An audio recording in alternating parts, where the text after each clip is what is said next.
You're listening to the Corbett Report. CorbettReport.com.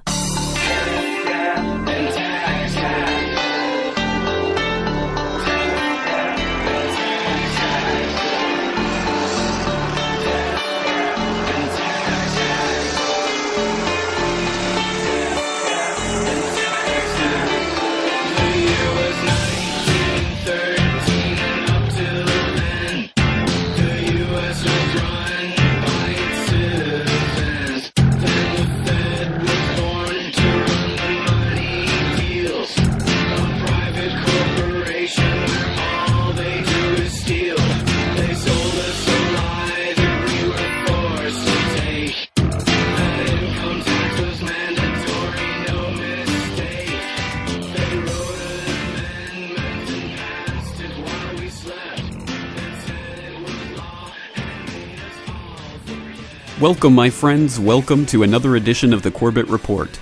I am your host, James Corbett, podcasting to you, as always, from the sunny climes of Western Japan on this 14th day of November, 2010.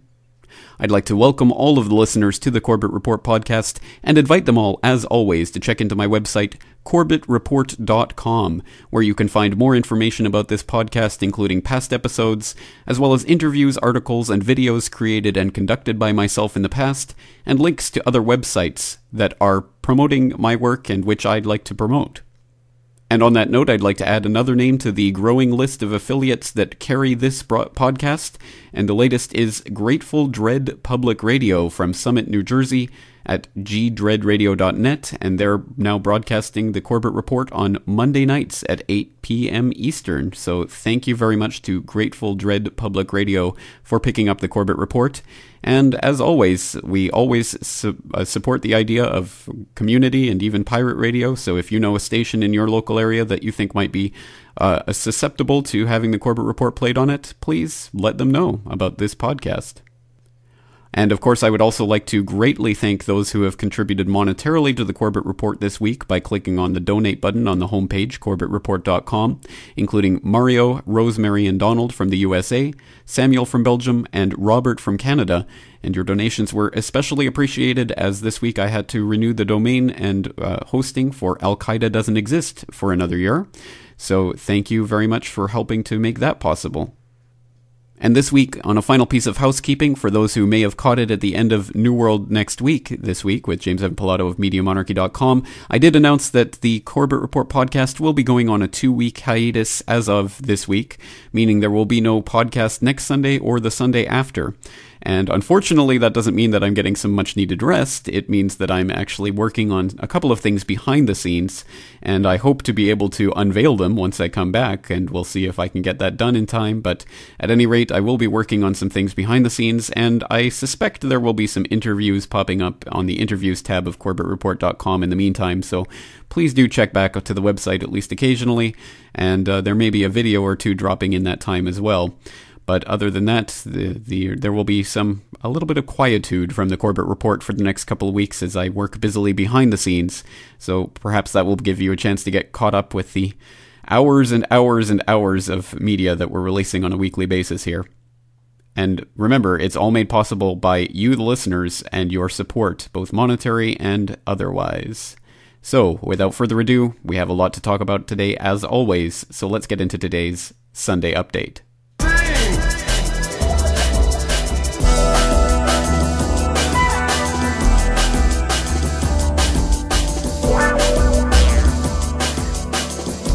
This is James Corbett of CorbettReport.com with your Sunday update for this 14th day of November 2010. And now for the real news. In our top story this week, a researcher at the Prison Planet Forum has located a cache of thousands of archived documents from the former webpage of PTech Inc., including PDFs of corporate information, presentations, and customer data. The treasure trove of archived information is currently being pored over by researchers and is significant because it promises to reveal even more information about the inner workings of PTech, a company many suspect of being a key linchpin connecting the worlds of IT infrastructure, covert intelligence operations, and global terrorism.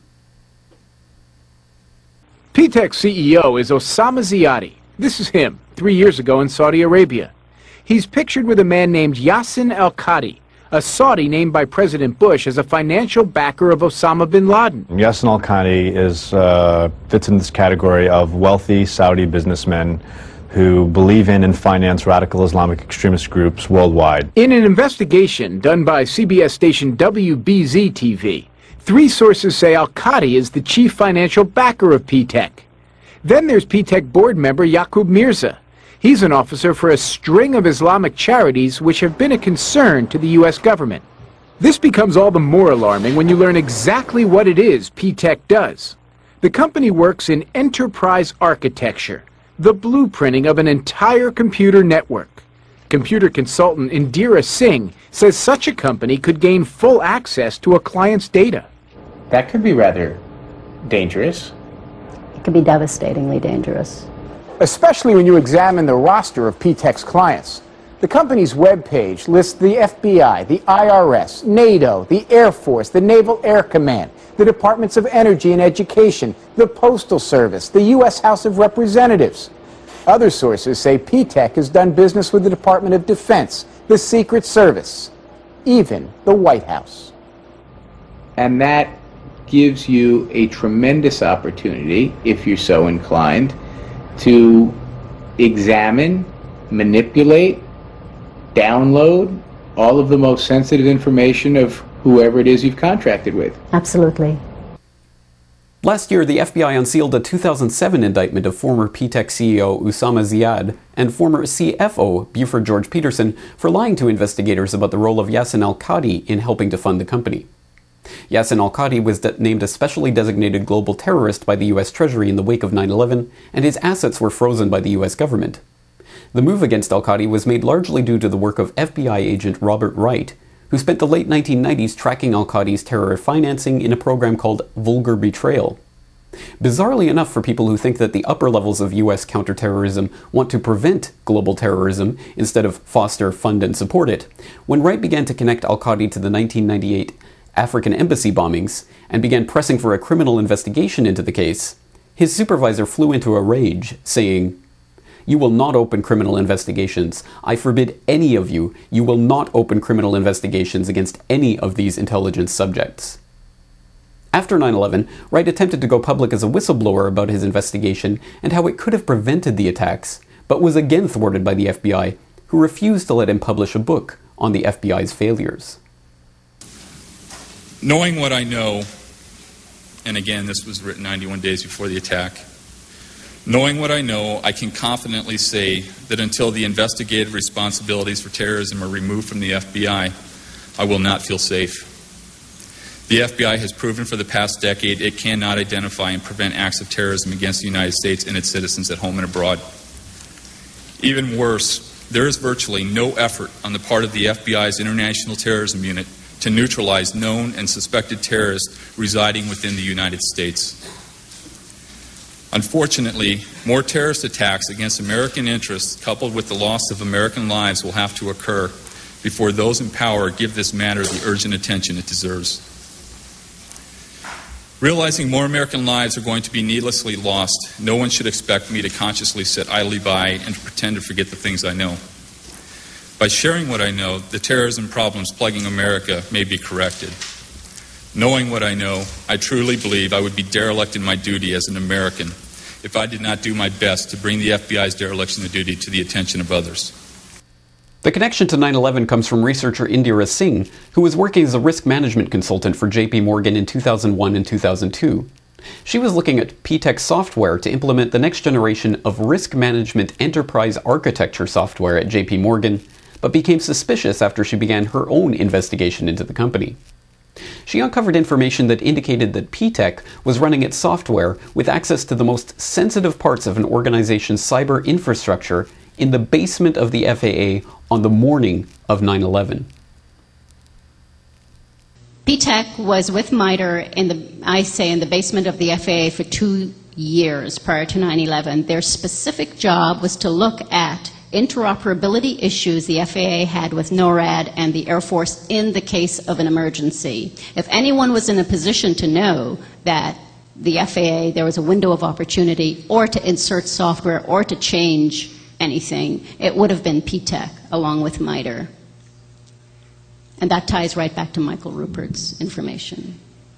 The functionality that Michael is claiming that Dick Cheney utilized is the exact same functionality I was looking to utilize PTEC for in the bank.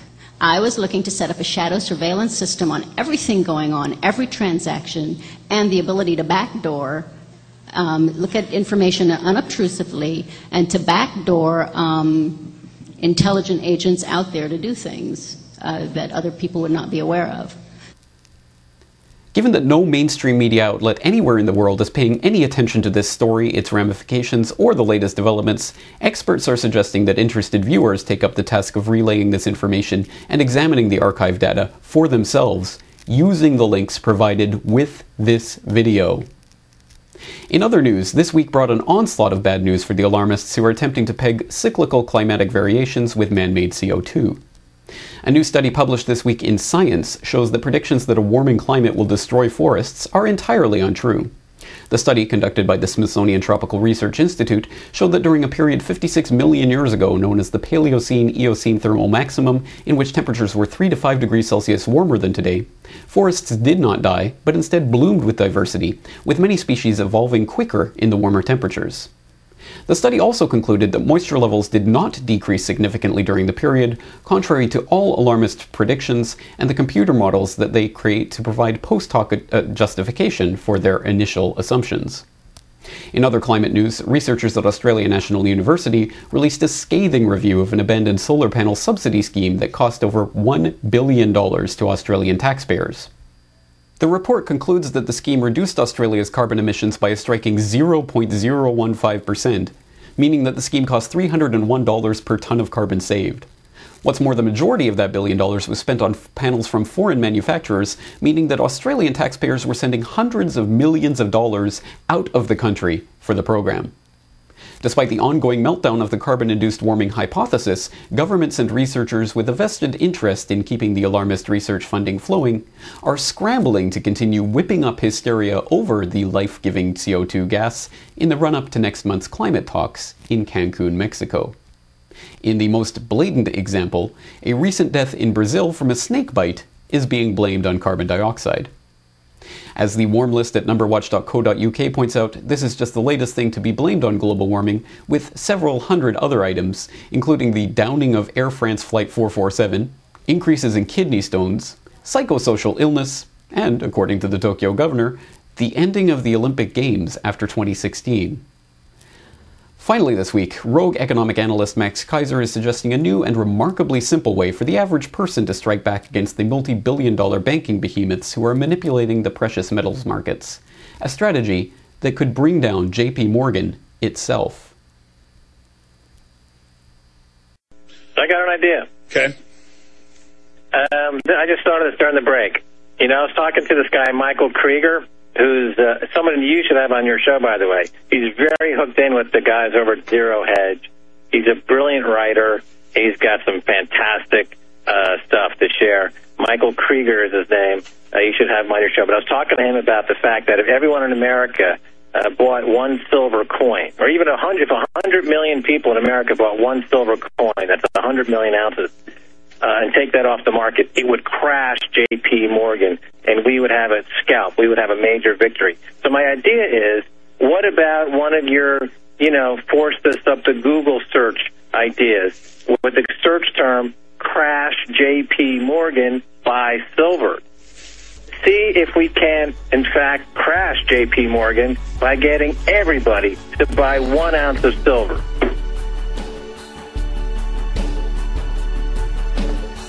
Now please go to CorbettReport.com to download episode 162 of the Corbett Report podcast, Remembering Aaron Russo, where we celebrate the life, work, and achievements of the late, great Aaron Russo.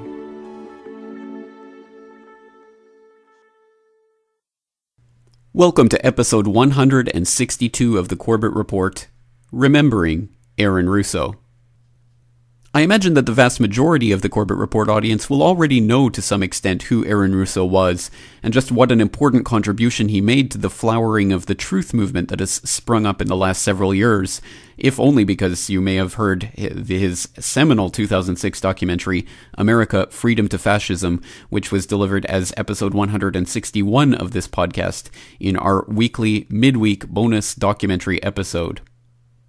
But for those of you out there who may not know Aaron Russo or what he stood for, or may not know in great detail, well, what better way to introduce Aaron Russo to the audience than to let him do so in his own words?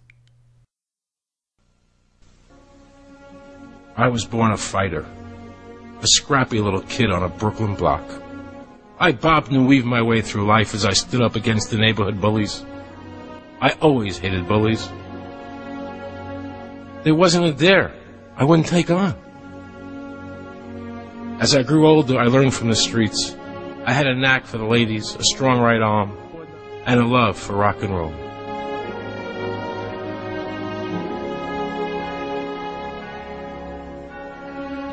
I opened a Chicago nightclub and booked big-name bands like the Grateful Dead, Led Zeppelin, and The Who. During the '68 convention in Chicago, I watched firsthand as the government raged out of control. I managed Bette Midler, founded the Manhattan Transfer, and was fortunate enough to win an Emmy, a Tony, and my films received 6 Academy Award nominations. I produced Trading Places, The Rose, and Wise Guys. But today, I am standing in front of the camera to fight for the rights of all Americans. Because today, I am frightened for the future of the country I love. Ladies and gentlemen, mad as hell, Mr. Aaron Russo.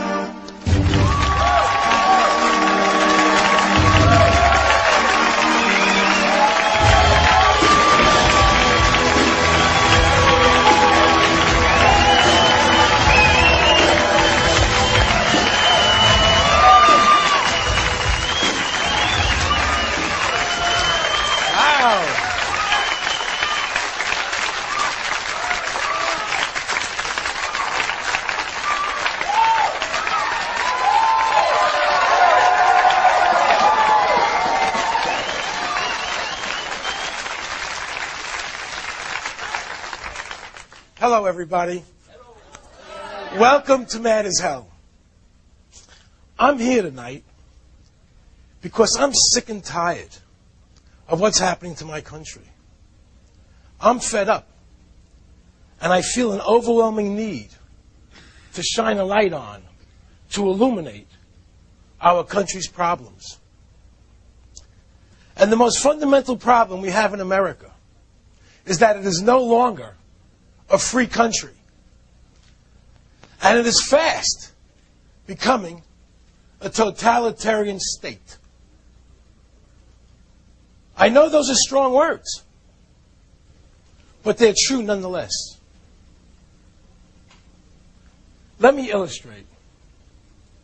Imagine you're calmly driving along in your car, minding your own business,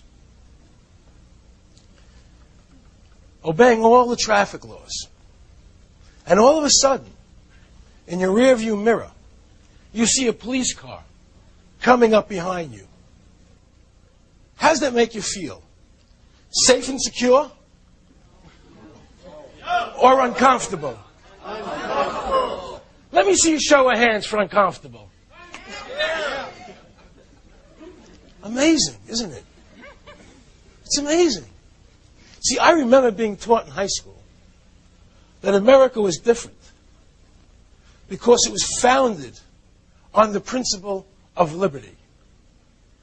That means nobody can make you do things against your will, including the government. And government's function was to protect that liberty. Everybody, stand up. Stand up. I want you all to recite the Pledge of Allegiance. Pledge allegiance to the flag of the United States of America and to Sit down. And to the republic for which it stands. It doesn't say, and to the democracy for which it stands, and to the republic for which it stands. America was founded as a constitutional republic with some democratic principles. A republic is where 99% of the people can't take away the rights of 1%. And that's why America was called a free country. Your rights were guaranteed and absolute. Do you hear our elected representatives telling you our country is a republic? No! In a democracy, 51%, the majority, can take away the rights of 49%, the minority. That's not freedom. Who's ever in office determines what rights you have. Like a ping pong ball, bouncing back and forth, back and forth. One says abortion's legal. One says it's not. One says gun control. Another says no. Taxes are too high. Taxes are too low. Balance the budget in 7 years, 5 years, 9 years, 3 years, 1 year, 18 years. Affirmative action. No affirmative action. Speed limit 55, 75. It's safer. It's not safer. It's insanity.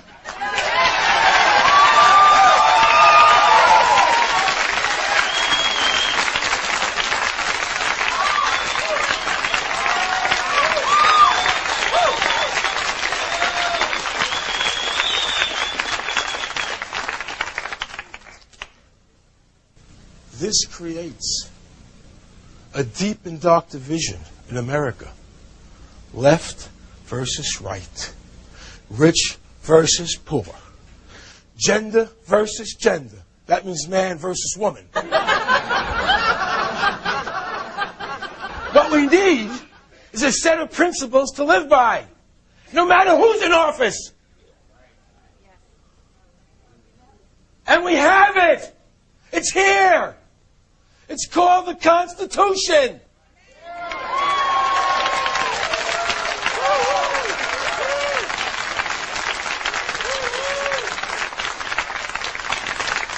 Restore it. Don't ignore it.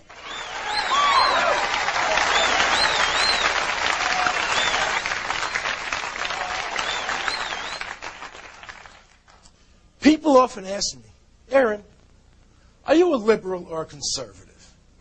A Democrat or a Republican? Those are just labels. The right question is, Aaron, are you free? Are you free?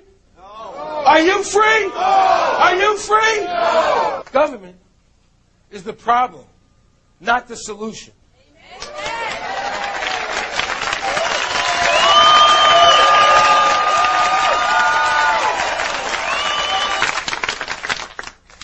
A big centralized government, like ours has become, manipulates us into strict obedience in the name of some contrived greater good. Social engineering. That makes me want to puke. Because that's the big lie. That concept is the basis for the destruction of America. It is the antithesis of everything we stand for. There is no greater good than each of us being free. That is the ultimate good.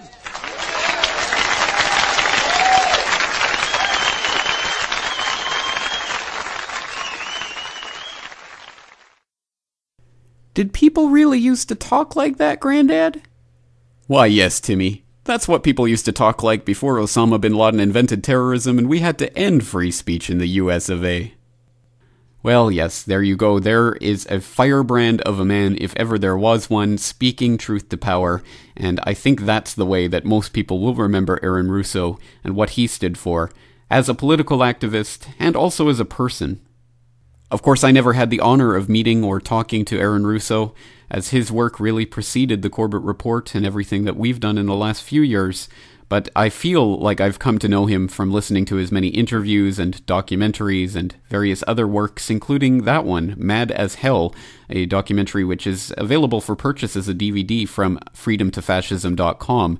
Again, something that I would hope people would do to help support Russo's family.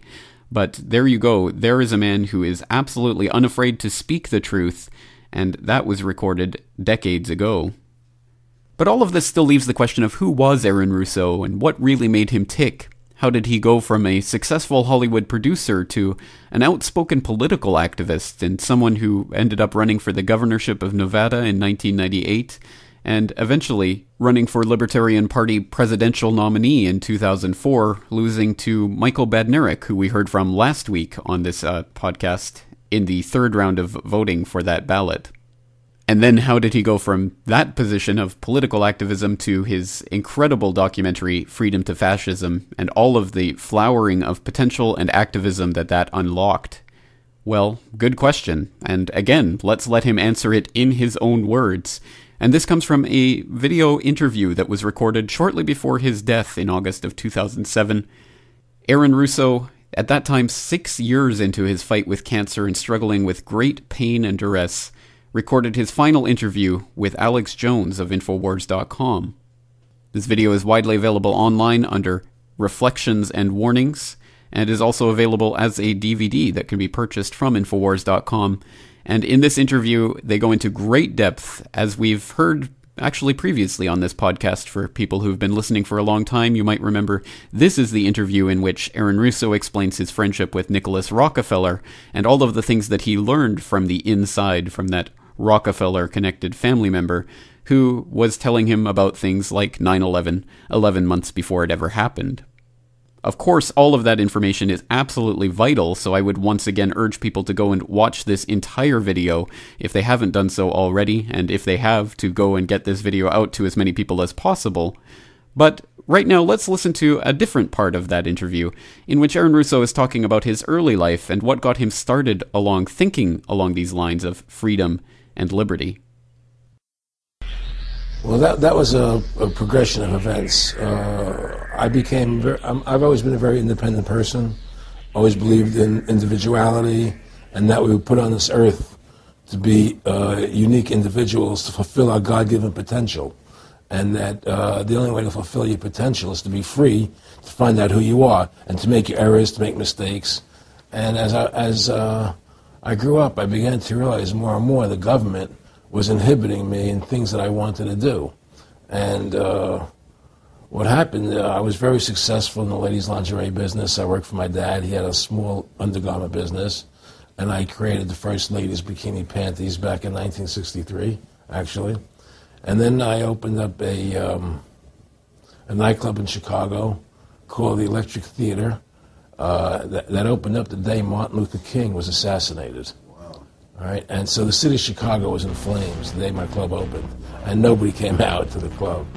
And well, what happened was that that was the year of the Democratic Convention in Chicago in '68, and so my club became a hangout for the hippies, you know, and because they wanted to go to Chicago and protest what was going on. And I was having a concert at my club one night to raise money. And the police raided the nightclub, my club, for no reason at all. And I was standing outside in my office overlooking the street, and I saw all these paddy wagons pulling up in front of my club. And I was a 24-year-old kid. You know, I had no experience at all, really. So what are these paddy wagons doing here? And then I saw all these cops getting out of the paddy wagons coming into my club. I said, oh my God, they're raiding me. And so I ran down to the stage, and I got on the stage, and I stopped the band from playing, and I said to the people in the audience, we're being raided, you know, so sit down on the floor, cooperate, and pull out your identification and cooperate with the police. And as I said that, two of the cops from behind threw me onto the floor and grabbed me and started dragging me out of the club. I'm going, you know, victory, victory, you know, I'm playing it for all it was worth at the time. I was a kid, and And then I saw the fire department there, and the fire department was dumping garbage cans, the garbage all over the floor. And I thought to myself, well, why are they doing that? Very quickly as they were dragging me out. And I didn't quite understand it. So they threw me into the paddy wagon. As I got to the paddy wagon, one of the cops grabbed my testicles from behind and squeezed, and I went to the paddy wagon in gigantic pain. And the next person that came into the paddy wagon, the cop, as he was stepping in, the cops took the billy club, smashed him on the head with it, and just split his skull, for no reason. I mean, there was nothing wrong. So that was kind of your awakening? That was my awakening. It's like, what is going on? I thought this was America. So I initially blamed it on Chicago and Mayor Daley, thinking it was Chicago. And anyway, it was the headlines of the newspapers the next day. There was my picture in the newspapers, the headlines, electric theater short-circuited, it was raided. And in the article, they went ahead and they said that the reason they raided the club was because the fire department came there and saw it was messy, full of garbage, and the hippies started attacking them, which was totally not true. Those dirty hippies? It was totally false. It was a complete fabrication. So they ran a false flag on you. They framed you. Yeah, of course. And I was in shock. I said, people lie like that? People actually do these things? I couldn't believe it. It was an awakening to me. And I went on television, I told people on television that they lied. Nobody cared. Nobody cared what the truth was.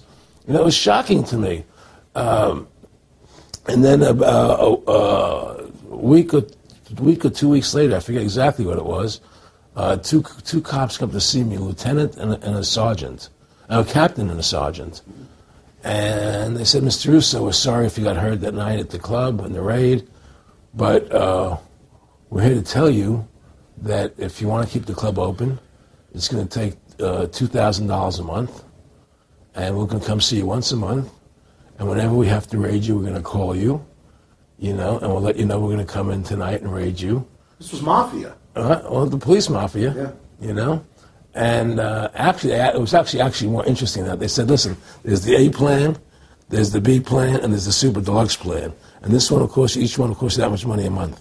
Which one do you want? What was the super deluxe? That's the one I took. That was a $2,000 a month plan. And I took that plan, and I paid them $2,000 a month, and they left me alone. And whenever they were going to raid the club, they would come there, we're going to have a phony raid tonight, just to look good for the people in the neighborhood, So that was your first big education? That was my education into corruption in government, But I really thought that was basically Chicago. I didn't realize it was the whole country was like that. And so that was my wake-up call, that people lie and cheat and steal. And I thought everybody was always honest and nice and decent. And I had no idea about any of these things. Well, what happened with me was that they finally one day they came to me and they said, look, we can't take your money anymore. I said, why, what's up? What's going on? I said, we have to close your club. There's elections coming, and the alderman and the neighbor don't want you open anymore. So we can't take your money. So I had to go to court and fight them, and they were trying to close the club. And then one night there was a fire, and the club never reopened again. The club just closed, and that was the end of the club, and they burned me down. Well, certainly nothing like getting a shakedown from a government-approved mafia organization like the Chicago PD in order to wake one up and get one started along the path to libertarianism. And I guess that worked for Aaron Russo, who, from that point on, I guess was probably more quizzical about some of the things that were being told to him by the government and the media. And you can go again and listen to that entire interview and find out about some of the other formative things that helped him along that path, including such ridiculous things as laws being retroactively applied to silver brokers and traders like himself, who then had to go and retroactively pay penalties for laws that they hadn't broken, but which the government was now retroactively passing. Just mind-boggling things like that start one along a certain path of questioning what the system is really about and who it's really benefiting. And I think once Aaron Russo's eyes were opened and he saw the injustice, well, as he said at the beginning of today's episode, he was a fighter and he liked to stand up to bullies. And that was obviously something that motivated him in his struggle for the truth. I think one place where that comes into great perspective is from what I think is one of my favorite parts of his seminal 2006 documentary, Freedom to Fascism, where he's talking to ex-IRS commissioner and one of the men who wrote the tax code, Sheldon Cohen, about the tax honesty movement and the concerns of many very honest and very real and learned individuals, such as ex-IRS agents, who have come to realize that there is in fact no law requiring the average citizen to pay an income tax, because income, as the Supreme Court has defined, is in fact a profit or gain from commercial activity by a corporate body, not the labor or wages of an average individual. Now, for those of you who have listened to episode 161, in which we played the audio of that documentary, or for those who have watched the documentary itself, you'll know that this is an extremely interesting and extremely fruitful line of research that leads one in some very startling directions and really propels one along the path of questioning everything that we've been taught, as it certainly must have for Mr. Russo and for many of the people who came to this movement by watching America Freedom to Fascism, which again is available for purchase at freedomtofascism.com. But right now I'd like to play a section, just a short clip from the Freedom to Fascism documentary, of my favorite part, in which Aaron Russo is debating Sheldon Cohen, ex-IRS commissioner, about the tax honesty movement and the points that it raises. And Sheldon Cohen's responses are quite unbelievable in many respects, and really show the blatant hypocrisy and just the brute violence which supports the system, rather than any sort of reasoning, logic, or skilled debate. So let's take a listen to that clip from Aaron Russo's 2006 documentary, America, Freedom to Fascism. I was very impressed with the people in the tax honesty movement. They weren't kooks. They were highly intelligent, well-researched, and very genuine. I was wondering why I never heard about all these Supreme Court decisions in the media. So I really wanted the IRS's point of view, because to get the true story, it was imperative I hear both sides. I kept wishing Anthony Burke would call me back. He seemed like an honest man. I then proceeded to call my message machine. Hi, this message is for Aaron Russo. This is Anthony Burke at the Internal Revenue Service. Let me suggest some people that you might want to think about talking to. One would be Don Alexander, who's a former commissioner who's here in town in Washington. Another would be Sheldon Cohen, who is both a former commissioner and former chief counsel. All those guys, I think, can answer your question about, where in the tax law it says that you have to pay taxes. Wow, good news, I thought. So I called Sheldon Cohen because he used to be the IRS commissioner, he wrote the tax code, and he was also general counsel to the IRS. He is a true expert, and I couldn't find a better person to answer my questions. He graciously agreed to my interview. The reason I'm doing this documentary is because there are many people in America today who believe that there's no law that requires them to pay an income tax or file a 1040. And there are many people going to jail for it, fighting over it. The Internal Revenue Code is authorized by the 16th Amendment. I think it should be clarified. I think government should be transparent to the people. Why doesn't the IRS commissioner sit down with them and just explain it in clear English? Why? I don't think they really care. I think they're just playing word games.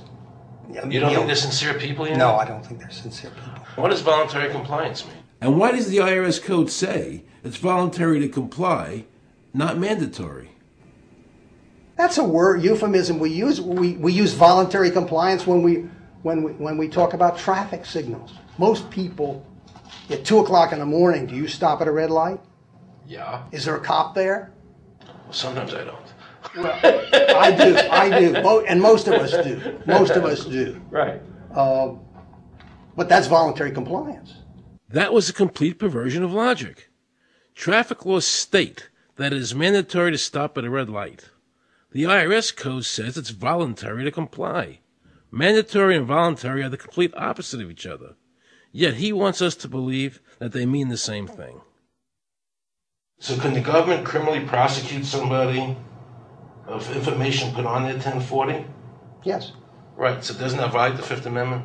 No. But the Fifth Amendment says I don't have to do anything that incriminates myself. Well, it doesn't incriminate you to put your income down. But you said before I could be put in jail for it. The commissioner wants us to believe that although the IRS demands that you fill out the 1040 and you can go to jail for it, that they are not violating your Fifth Amendment rights of self-incrimination. That is absurd. Isn't it true that the word income is not defined anywhere in the Internal Revenue Code? The law says that the government has a right to tax income from any source derived. So, but the word income is not defined in the code. It just says income without a definition of what income is. That's right. Correct? Yeah. There are many different kinds of taxes. Well, how can an American citizen know what income is if the code doesn't define it? If they're paying an income because tax... the courts have all defined it. Do you remember what constitutional attorney Edwin Vieira said? The definition of income in the Constitution was given in the Eisner versus Macomber case, and it turns on gains or profits that are made from some activity. So the Supreme Court has ruled income is not wages, it's not labor, it's gain from corporate activity. I believe that a man's labor is his private property. That's your view, but it's not the law. The Supreme Court's even said your labor is your private property. When I go to work for somebody, it's a trade. It's an even exchange. I do some work, you give me some money. In 1916, we had the Bruce-Shaber case and the Stanton case. And the Bruce-Shaber case and the Stanton case said that the 16th Amendment gave the government no new taxing power. I'm not going to argue the niceties of that with you. And it came up again in a case called Peck versus Lowe, where the Supreme Court said the 16th Amendment did not extend Congress's taxing power to any new or accepted subjects. In other words, if you weren't taxable before the 16th, you weren't taxable after the 16th. Today I interviewed a juror, okay, who sat on a case, and they found the person not guilty for lack of filing, okay? And I asked her why they found him not guilty. And she said because the IRS couldn't show us the law that made him liable to file a 1040. All they need to do, if there is a law, is to show us the law, which, of course, they never did. And the reason they didn't do it was why? Because there is no law. Title 26 requires you to file a return. But doesn't Title 26 have to be in compliance with the Supreme Court decisions? You're going to take a 1920 case and superimpose it on the whole Internal Revenue Code that was written after it? No, that's not. I can't believe what I just heard. Rewind. You're going to take a 1920 case and superimpose it on the whole Internal Revenue Code that was written after it? No, that's not. Remember he said earlier the Internal Revenue Code was authorized by the 16th Amendment? The Internal Revenue Code is authorized by the 16th Amendment. Remember, the Supreme Court said the 16th Amendment did not give the government any new taxing power. These decisions have never been overturned. Let's listen further. Can the lower courts overrule the Supreme Court? No. How are they putting people in jail today for not paying a tax on their labor when the Supreme Court said they don't have to? Doesn't the IRS code have to be in compliance with the Supreme Court? That's my big question. This is a waste of time. Well, because whatever I say, you're not going to believe. He's right. I don't believe him. And neither should you. He wants us to believe we should obey the IRS code, which is being enforced in violation of the many Supreme Court decisions. If the Supreme Court made a decision... Thank you, Aaron. I think we're finished. I'm sorry, Mr. Cohen, you're doing that. Well, I'm sorry that you constantly re-argue the point. You're liable because the law says that you're liable, and the courts say the law says you're liable, and that's why you're liable. You see, he's talking about the lower courts, who are not in compliance with the Supreme Court, as they have to be. Doesn't the court have to be in compliance with the Supreme Court? The Supreme Court has so held. Where? You caught me unprepared. I'll come back. Well, I don't want to do that. But let me ask you a hypothetical question. No. You're making silly arguments here. Why is the Supreme Court decision a silly argument? Well, because it's inapplicable. That made my heart stop. He just said Supreme Court decisions do not apply to the IRS. That's the behavior you would expect from a totalitarian country, maybe China or Russia or Cuba. Not from America. They're just making up the law as they go along. Now I knew the tax honesty movement was right. The IRS thrives on intimidation and fear, not by law. It's no different than a criminal protection racket, using force to extract your money from you.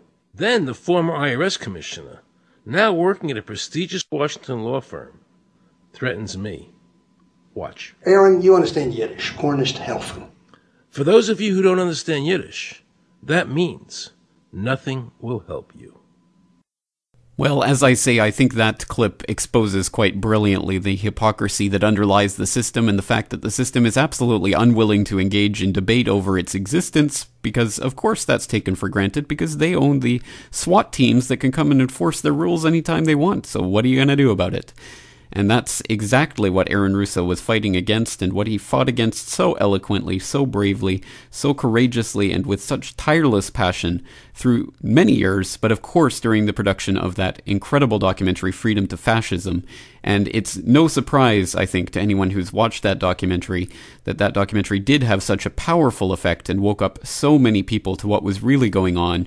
And, of course, in the latter stages of that documentary, getting into much more than simply the tax honesty movement, getting into the very base of how the Federal Reserve was created and what it was created for, and then the larger agenda at play with the creation of global government through regional governments and all of the various steps towards a new world order, which we've been outlining on this podcast since its inception. I think it's all contained in the kernel of what was Freedom to Fascism, and that was such a powerful tool for awakening so many people to what is and has been coming for a long time. And I also think from Aaron Russo's interviews and documentaries and other work, from his time as a nightclub entrepreneur to his time managing Bette Midler in New York to his time as a Hollywood producer with films like The Rose and Trading Places to his time as a political candidate and then to a documentary filmmaker, I think it's quite evident that Aaron Russo was a human dynamo and one that was not easily stopped. But eventually, it was stopped. On August 24th, 2007, Aaron Russo eventually lost his 6-year battle with bladder cancer. And I will put in a link in the documentation section for today's episode to the online memorial for Aaron Russo, where you can leave your own thoughts on Aaron Russo and the effect that he had on your life, and the effect that he continues to have on many people's lives. Aaron Russo passed away on the 24th of August 2007, and 5 days later on the 29th of August 2007, his girlfriend of 27 years and the woman with whom he had 2 sons, Heidi Gregg, appeared on The Alex Jones Show to talk about Aaron Russo, his life, and his legacy. Heidi, what were some of the things that, if you would share this with the audience, I'd appreciate it. If you don't feel like it, if it's too painful, I understand. No, what? But, well, the audience and a lot of us would like to know some of the last things Aaron said or anything he wanted to impart to the world, there at the end, or did he know, going into late last week that he was at the end of the road, or? He would just like people to keep on fighting a good fight and to fight for their rights and what they believe in, and to just carry his message and platform and hopefully elect a president where we will have some change in this country. Do you specifically remember his last words on the freedom movement? There weren't last words on the freedom movement. But I mean, the freedom movement had gotten quiet for him.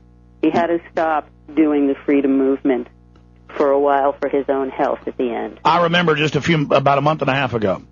Yes. It was time he had to just stop with that.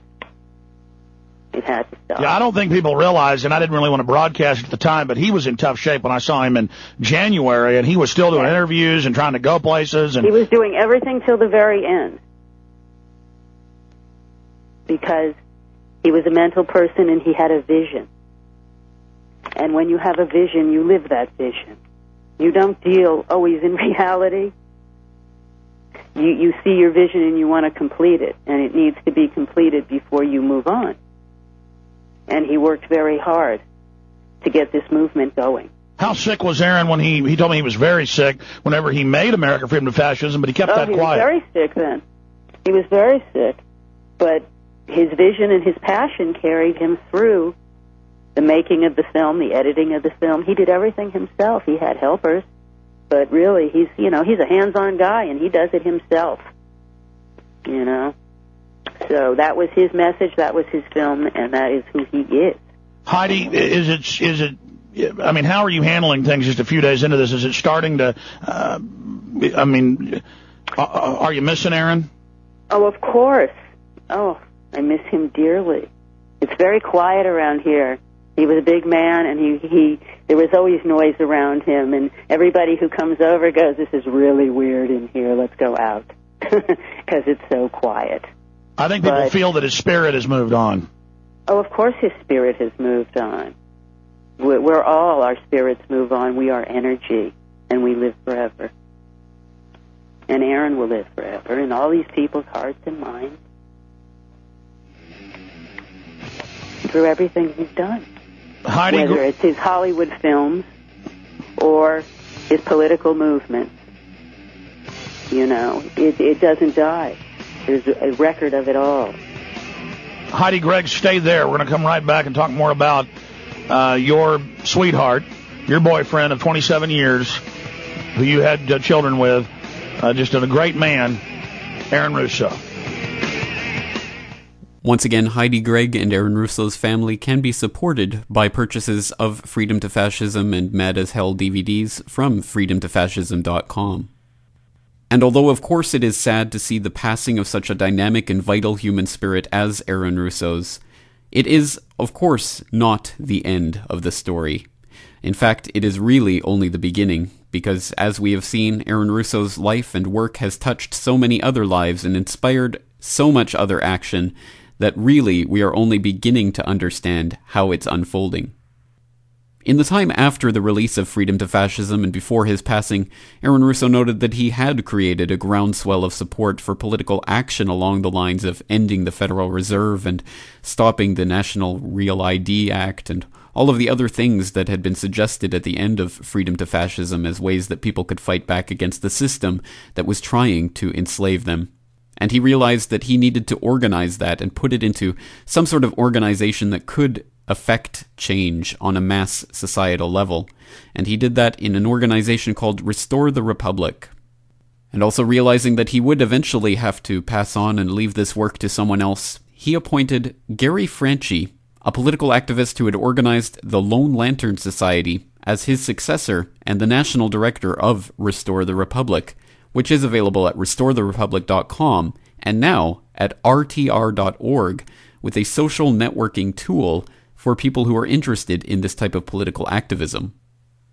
It was my honor to speak to Gary Franchi earlier this week about Aaron Russo's legacy that is being carried on at Restore the Republic, and how the spark that Aaron Russo ignited in the minds of men with his documentaries has now taken shape into a mass political movement that is affecting real change.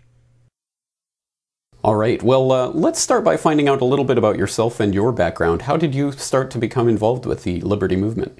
It's kind of a long story. When I was about 17 years old, I had read some books and started to plant some seeds about global government, about the New World Order, about where we're going and where we're headed as a country. But the years had passed, and sort of those ideas and concepts lay dormant for many, many years, until I saw a film by Alex Jones, which really reignited some of those old flames and seeds, I should say. And then I decided to create an organization called the Lone Lantern Society. And while that organization was just getting started, I met Aaron Russo during a premiere of his film, America, Freedom to Fascism. And it's been a pretty wild ride ever since. I can certainly imagine it must have been. What was it like meeting Aaron Russo, and what was your friendship like?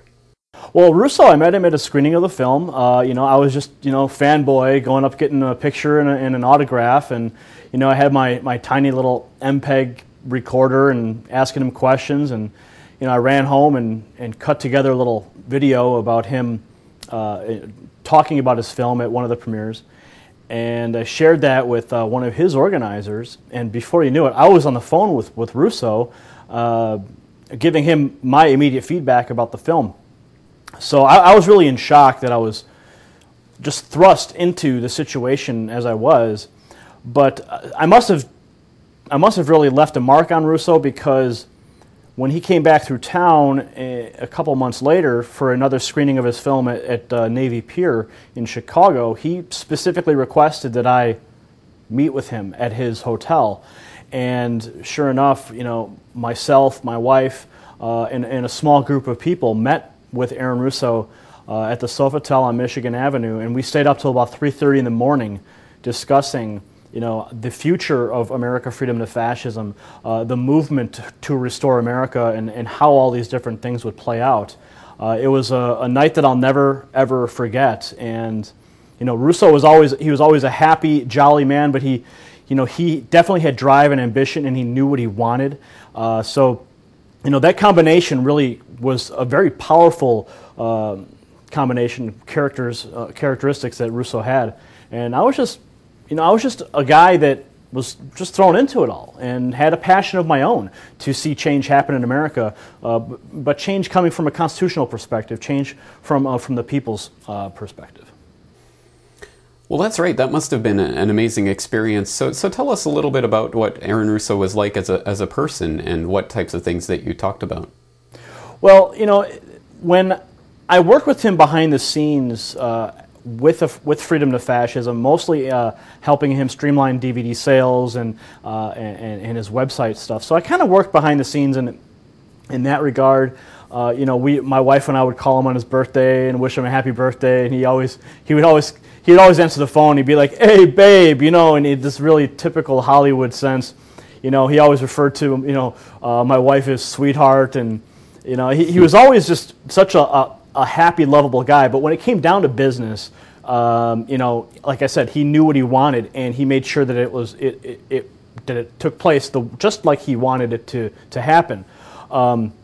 So, you had two sides to the man. You had the side where he was, obviously your friend and your buddy, but then you also had that hard-nosed Hollywood producer that, was going to get something accomplished.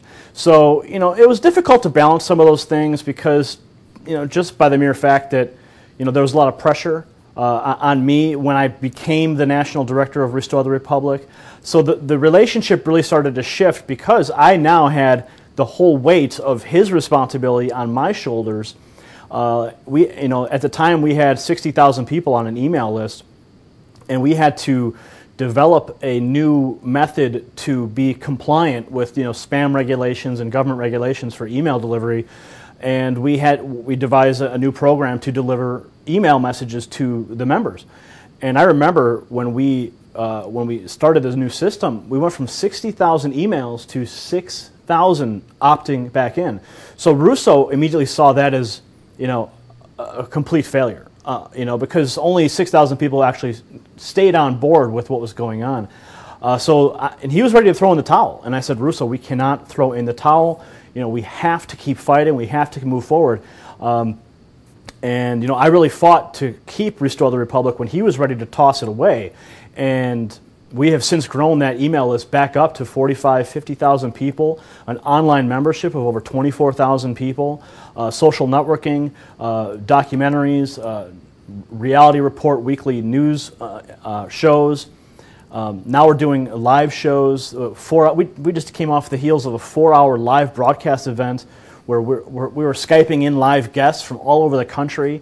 Dorm rooms full of kids who are taking action, supporting different efforts, whether it's End the Fed or Ron Paul or just a whole host of issues. We're really preserving that legacy and that of action and education that Russo left behind. Once again, Gary Franchi of RestoreTheRepublic.com and RTR.org, the embodiment of the legacy of Aaron Russo and that which he was fighting for. And I suggest people go there to check out the work that Restore the Republic is doing, including the Reality Report and all of the other incredible media that's being produced, and very well-produced media as well. So my hat's off to Restore the Republic and Gary Franchi for so excellently continuing on the Aaron Russo legacy, because Aaron Russo may no longer be with us here in body, but he is definitely here in spirit, and his spirit continues to animate those who are seeking the truth and standing up to the bullies. Again, what more apt way could we find to end today's episode than to leave the final word to the late, great Aaron Russo. That's all for this week. I am your host, James Corbett, asking you to join me again next month for the continuation of the Corbett Report podcast. Americans, mobilize. Stand together, stand tall, tell the government you're mad as hell, no longer cooperate with the government, do not accept the national ID card, do everything in your power to restore freedom and your individuality back to America. Stop being a country run by the institutions for the institutions.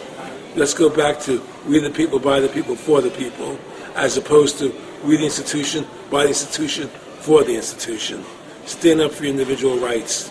Stand up for the godliness that's in each and every one of us.